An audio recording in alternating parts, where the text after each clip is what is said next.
This is the eulogy of my father, George Ernest Watson. I originally read it out on his funeral back in, God, when was that? It's 2 years ago now, just over 2 years ago. It was on the 28th of December, the funeral was, 2023. So here we go. I will try and read it without emotion. It's difficult though. I've got it on my phone, which is why that is being filmed as well. George Ernest Watson. I'm here today to talk about my father, George Watson. Almost everyone here knew him at some point, and some of us knew him for all of our lives. Each of us have their own memories of him, and each of us will remember him in our own way. But what follows is how I remember him. I love music, and I believe that this is a result of growing up in a house where music was a focal point. From my earliest memories of Dad, he always seemed to be playing in a band. I remember the swirl of activity on the nights he was performing. I'd stay out of the way as the adults marched about, and the smell of hairspray, aftershave and cigarette smoke filled the air. I have a passion for films, and that is a direct influence of my dad. Consequently, my kids have had to sit through many classic movies that they are probably too young to watch and understand. I hope some of my dad's passion for films like The Omega Man, Spartacus and the old war films have been instilled in their list of life favourites. Shooting and fishing was an important part of my childhood, and whilst fishing proved to be too slow for me, shooting is still an important aspect of my life. On the rare occasions I can divert my kids away from their Xboxes, etc., I've been able to pass on the rudiments of shooting to them.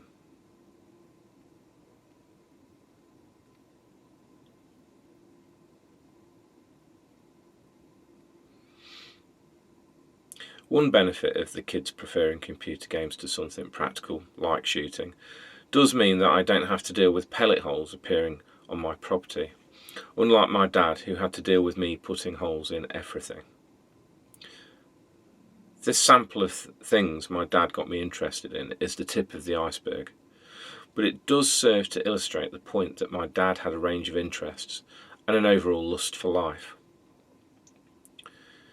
Going through my dad's belongings has given me more insight into who he was and what he really cared about. As I've already touched upon, Dad loved music, and as his hearing began to fail him, he struggled to hold on.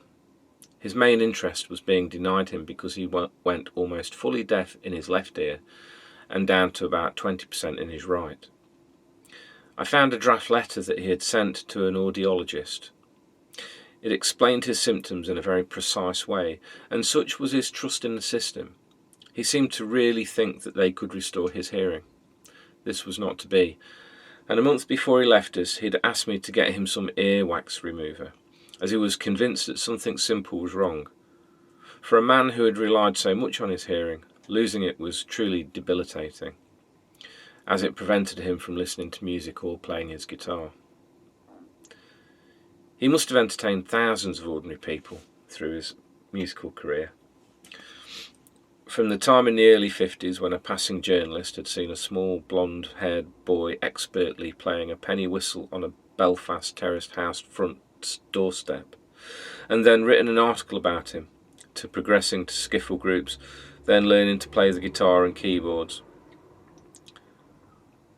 and performing in a series of bands. Later, during the 70s and 80s, he became heavily involved in country and western music and seemed to be playing gigs constantly. Probably of equal importance to music was Dad's love of motorbikes. As a child, his family couldn't afford a car, so he had used an old army surplus motorbike and sidecar. He told me that when he was a kid, he really wanted to take this rig for a test ride. So after his dad had gone to work, he somehow managed to start the engine, put on his father's long leather coat, gauntlets and goggles, then went for a spin around his local area. When his dad came home from work, my dad was watching him as he came into the yard. His dad hesitated when he saw the bike. It wasn't in its usual position, and my dad was horrified when he saw his dad reach down and touch the engine cylinder.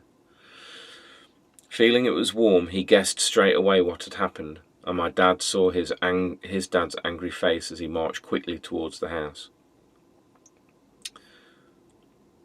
The road the mental health professionals put my trusting dad on 30 years ago gradually bled away his vitality and left him a shadow of his former self. But he still had good days, and occasionally stunned me with insightfulness and physical skill. Back in 2007, I finally decided to get my motorcycle licence, mostly because my dad gave me a really nice Kawasaki GPX 600. Not long after I passed my test, he asked me to ride to Matlock with him. He had a 900cc Ducati, which was way too tall for him, but as I followed him, I was amazed at how smoothly he rode it. He made sure that he went slow because he knew many new riders can have an accident when they follow a more experienced motorcyclist. He was always looking out for me. Everyone who knew Dad knew how generous he was. If my sisters or I needed anything whilst we were growing up, he and our mum made sure we had it. His sense of humour was legendary, and I remember a time when we were coming back from Ireland. He had stopped at a motorway services somewhere, and as Dad was walking through the door, he sneezed, and his top false teeth shot out of his mouth at speed, hit the hard polished floor, broke into 3 pieces, and slid towards the feet of a man walking towards him. My dad, when he was telling the story, would always laugh, not because of the teeth breaking, but the horrified and bewildered expression of the man who was transfixed as the broken teeth slid towards him. Dad was brave, with no thought for his own safety if that's what the situation demanded. He told me that once, while he was working at RAF Aldergrove, he was a member of the ground crew preparing a Hawker Hunter jet fighter for flight. Due to pilot error during the engine start procedure, the engine caught fire. The plane was full of fuel, and so obviously an incredibly dangerous situation developed really quickly. Everyone, including the pilot, ran as fast as possible away from the burning jet. Everyone except my dad. He grabbed a fire extinguisher and rammed it up the engine exhaust and filled the engine with foam. The engine was destroyed, but the plane was saved. Dad had to travel to London and be questioned by a board of inquiry. Of course, he was exonerated and allowed to go back to his beloved airframe fitter charge hand position with Aldergrove 23MU. That's what he was like, dependable when you needed him. I lost count of how many times Sheena and I asked him to come and keep an eye on our children, and even though much of his physical strength had left him at this point, I knew that if there was an emergency, he would do whatever he could to guard the safety of our kids. And so finally I come to the end of my dad's eulogy, and although my heart is laden with grief, I have one more thing to tell you about my dad. In the month before he passed, he stopped taking his mental health medications. Slowly his old self began to reinstate itself, and the man he had been, a man seen only fleetingly for 30 years, came back. Too late? Maybe, but it allowed him to die on his own terms.